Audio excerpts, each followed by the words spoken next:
Welcome back to Fit Life SD TV, where we're bringing you the science of nutrition and fitness. And today we're going to continue on with our weightlifting safety series. Today we're going to be talking specifically about protecting your knees. So stay tuned. We're going to show you a couple movements that a lot of people are doing wrong and what you need to do to make sure you don't injure yourself. So the first thing we're going to talk about today is going to be the Smith machine squat. The reason why we're picking this is because everybody doesn't have access to the large commercial gyms that have proper equipment.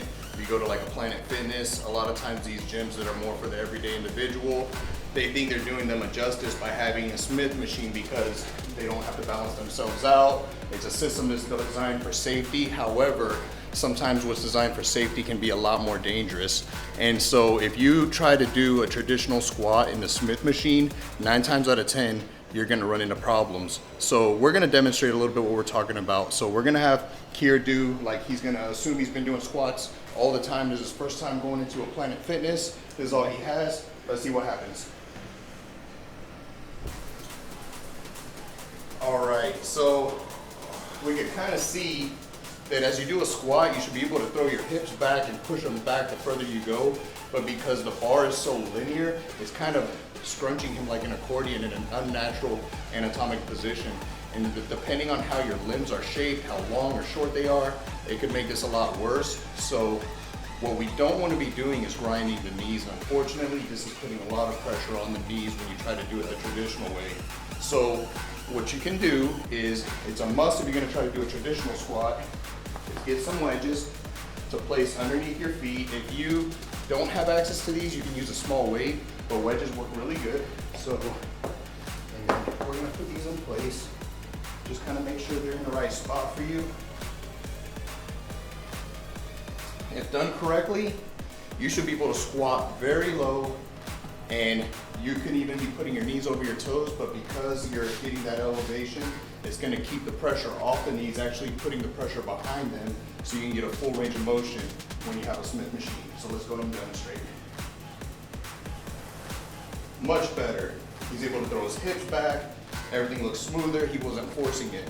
So if you're gonna do a traditional squat, this is a must. So we're gonna show you another variation here in a second. Let's get set up, stay tuned.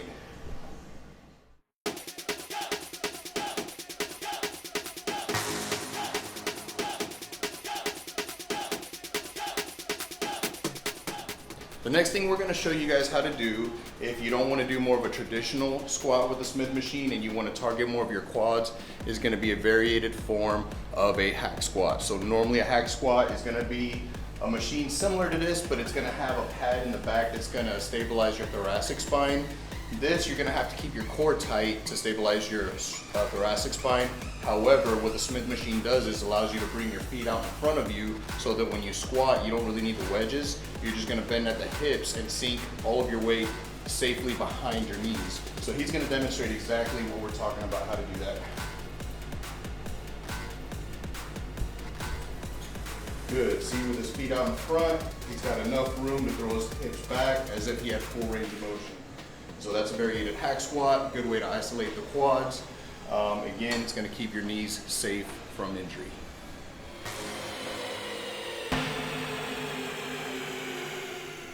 All right, guys, another controversial movement that people like to do in gyms is the leg extension. They'll get on that machine, you've seen it, where you sit down and you extend your legs back and forth and it works your quads. The reason why I say controversial, because a lot of people believe it's a must to really get that good isolation. However, the trade-off is you are putting pressure on your knees. So again, it's one of those things that you do for a lifetime and don't have a problem, you will develop one. And if you already have knee problems, you're just gonna make it worse. So here at Fit Life, in our training facility, we don't have such a machine. Instead, we have the sissy squat. The sissy squat, when done correctly, it'll isolate your quads just as good, but because you're throwing your hips back and keeping your pressure behind the knees, just like on the hack squat, it's very safe for your knees. So we're gonna demonstrate the right way to do it, and we're gonna show you how it's working on his knees. First thing he's gonna do, he's gonna squat, and when he's gonna come up, a lot of times you see people do this, they come straight up, and it takes the pressure off the quads. You're not gonna get a lot of isolation doing it that way. So when he comes up, he's gonna tighten his core, try to hold himself out at an angle as best he can, and that's where you're gonna get the peak contraction get a lot of stress on the quads. Come up at an angle right there, boom. That is exactly where it's at. If you do that, you can kiss the leg extension goodbye, because this is going to give you the quad isolation that you need.